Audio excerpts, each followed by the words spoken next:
Eating an alkaline diet help prevent cancer and other diseases? I'm Tamara Robertson, and you're hooked up to the feeding tube. Welcome to the show that serves up the real facts behind pop culture food myths. One of these is the alternative health belief that cancer and other diseases are caused by your body being too acidic, and that you can prevent them by eating a more alkaline diet. The pH scale measures the acidity of aqueous solutions like your body. It goes from 0 to 14. Pure water is neutral and has a pH of 7. Values less than 7 are acidic. Values greater than 7 are alkaline. Rain averages slightly acidic, about 5.2. The ocean is slightly alkaline at 8.1. And the human body is right in between at 7.4. Here's the basic problem with the alkaline diet.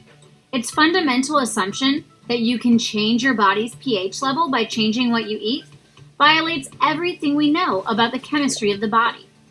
Your body always stays at 7.4 because the enzymes that trigger virtually every chemical reaction in your body only work in a very narrow range.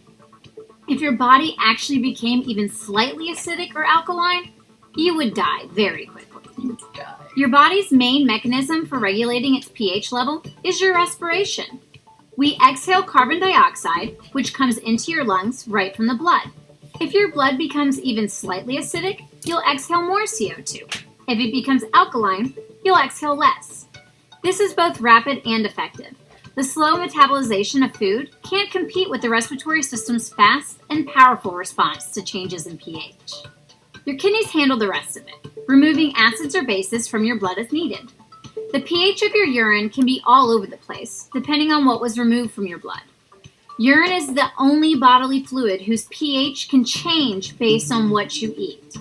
Some marketers of alkaline diets take advantage of this by fooling customers into buying urine pH test kits, hoping to trick you into thinking your urine's pH reflects your body's pH.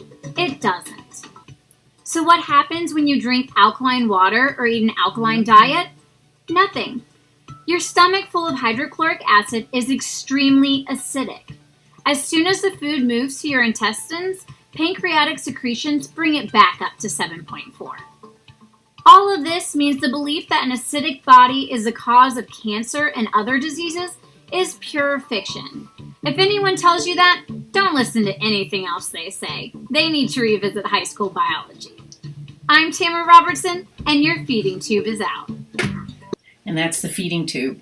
I love their videos. I just don't like their name. And I do have other videos that I show of hers. I don't know if I do it in this class. Her hair doesn't bounce around as much.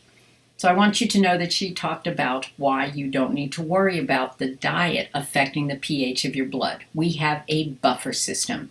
This picture, this is to show you that the pH system is carbonic acid and bicarbonate.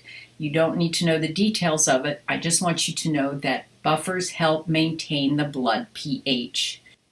Nothing that you eat is going to affect the pH of your blood. And like she said, if anybody's trying to tell you that, don't listen to them. It doesn't matter if they're football players or movie stars. They don't know anything about nutrition or chemistry. Categories of minerals, because we have categories for everything, we categorize minerals as major and trace, and that's based on the amount of minerals present in the body. The major minerals are the ones found in greater than 5 gram amounts. The ones found in our bones include calcium, phosphorus, and magnesium. The major minerals found in water, sodium, chloride, and potassium. There are also the electrolytes. And lean body mass, our muscle tissue, the major mineral is sulfur. Trace minerals are in less than or equal to 5 gram amounts. The one that I think we're only going to talk about is iron. Here's a table to help you remember the difference between major and trace. I guess for our purposes, iron fluoride will be the only trace minerals that we'll talk about. Again, it has nothing to do with the importance of the mineral. It has to do with the amount that's found in our body and how much we need to get in our diet. Other minerals that are found in the body but are not recognized as essential include boron, silicon. You can look at these. Just because your supplement has these doesn't mean that they're essential. It means that they're cheap and that they're easy to put in a supplement. Don't pay extra for these.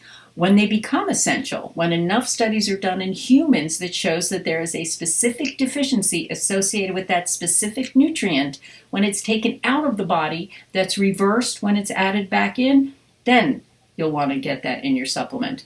But of course, this being a nutrition class, I want you to get your nutrients from food. They're more bioavailable. Water, probably the most important nutrient, because you can go for several days without food, several weeks even. You can only go for a couple days without water. Water is essential because you can develop a deficiency more quickly from not having water than any of the other nutrients. It's also needed for everything that goes on in our body. Remember, all the reactions that occur in our body require enzymes, energy, and water. In terms of how much should you get, there's no one size fits all. The needs vary depending on your activity, on the environmental conditions in which you're exercising, in which you live, and we'll talk about that more when we talk about fitness or if you have a specific question. Most body waste is excreted in the urine.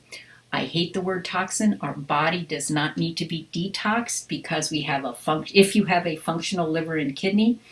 And that's important because when we break down proteins, and this is cocktail chatter for now, we don't use the nitrogen from the amino acid. It is used to make ammonia, which is toxic. However, as long as your kidneys are working, as long as your liver is working, that nitrogen forms urea and gets excreted in the urine. So to summarize, we have non-caloric nutrients, vitamins, minerals, and water. Vitamin and minerals are micronutrients. Vitamins are categorized as fat and water soluble. Minerals are categorized as major and trace. And because I don't want you to think I lack for poetry in my life, water is the fluid of life.